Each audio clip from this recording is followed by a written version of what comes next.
Primero, me gustaría marcar algunas cuestiones que tienen que ver con el tema que se eligió, ¿no? O sea, el tema es de Piero y Tchaikovsky. Es un tema que se presentó por la CBS allá en el año 69. Está dentro del rubro de la música pop. Hubo un conflicto entre autor de la música y autor de la letra, porque uno decía que el poema venía con historia. Diego, Sí, querido. vamos a mejorar la comunicación, cortamos y te volvemos a llamar.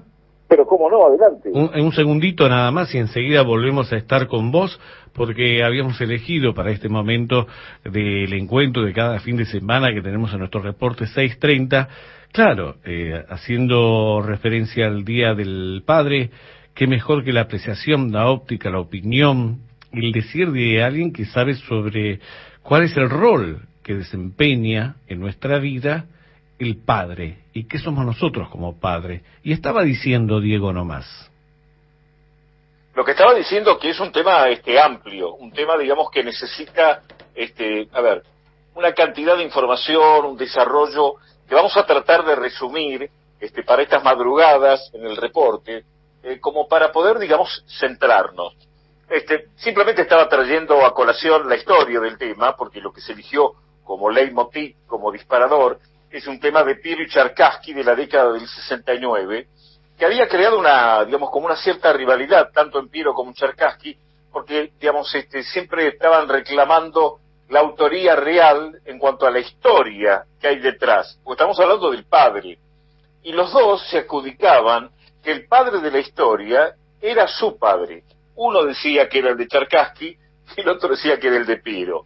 Pero, digamos, el que se popularizó es el papá en este caso de Piero, Don Lino, Don Pasquale Annunziato de Benedictis, nacido en Italia, en la localidad de Lecce, en Apulia, en la zona norte de Italia.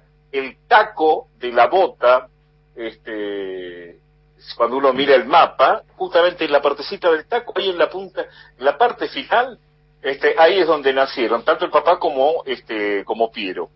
Piero nació en Galípoli, en este caso que está del otro lado, más del lado del Golfo de Tarento.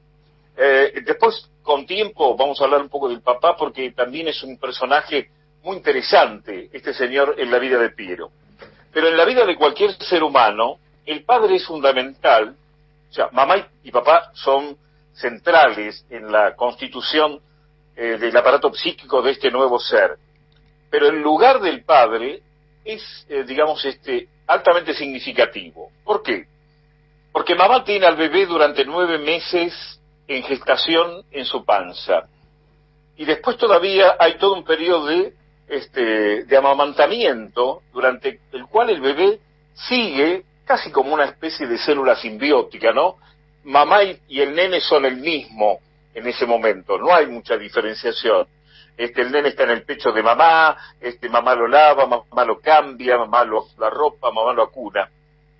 ¿Cuál es la función del padre?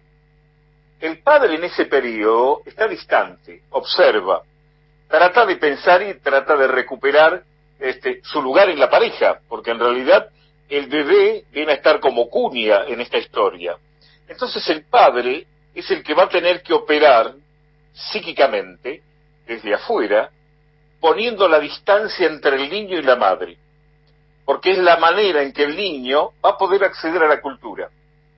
Entonces, hay muchas posiciones, pero para poner,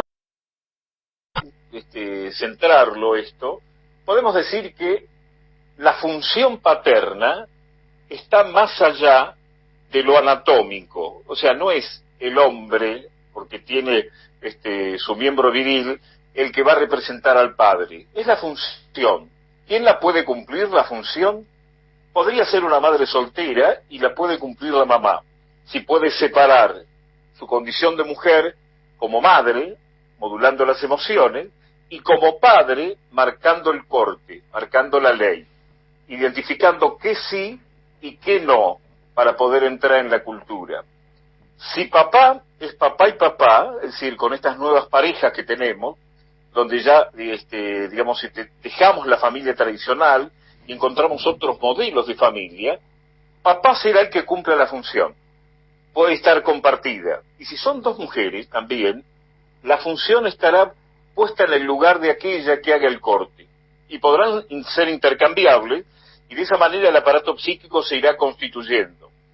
No vamos a entrar en toda una disquisición de qué pasa en el aparato psíquico, de qué pasa con el Edipo. Aquellos que les interese, les recomiendo todos los textos freudianos, los textos lacanianos y otros textos, para poder entrar, ya no desde la lectura externa, sino de lo que pasa dentro del aparato psíquico del niño. Ahora, vos te preguntabas, Miguel, ¿qué pasa en el hoy? ¿Qué es ser padres hoy? Y, digamos, es un tema todavía mucho más delicado, porque en la actualidad, y a lo largo de estas últimas décadas, el rol de la paternidad, en general, ha cambiado. Es decir, le dio a los hombres, en todo caso, la oportunidad de conectarse desde un lugar más amplio, no solamente el del corte, el de la ley, sino también empezar a modular las emociones. Entonces, hoy papá también a veces juega el rol de esa mamá, porque, fíjate qué detalle, estamos hablando del periodo de amamantamiento, evidentemente la hembra de la especie es la que puede amamantar, pero se han creado dispositivos que se agregan al cuerpo del varón con, digamos, un soporte para poner, digamos, una mamadera, y el bebé encuentra casi una prótesis de silicona, con cierta temperatura, que les permite, digamos, pensar que es el mismo seno materno. De esa manera, los dos pueden estar amamantando. Esto, en el siglo XVIII, o antes del siglo XVIII, o en la Roma imperial, que, digamos, para poder definir quién era el padre, a pesar de haber tenido él relaciones sexuales con su mujer, tenía que elegirlo. Es decir, el señor romano del imperio le ponían el niño a los pies, y si lo levantaba y lo elegía, él se definía como padre frente al niño.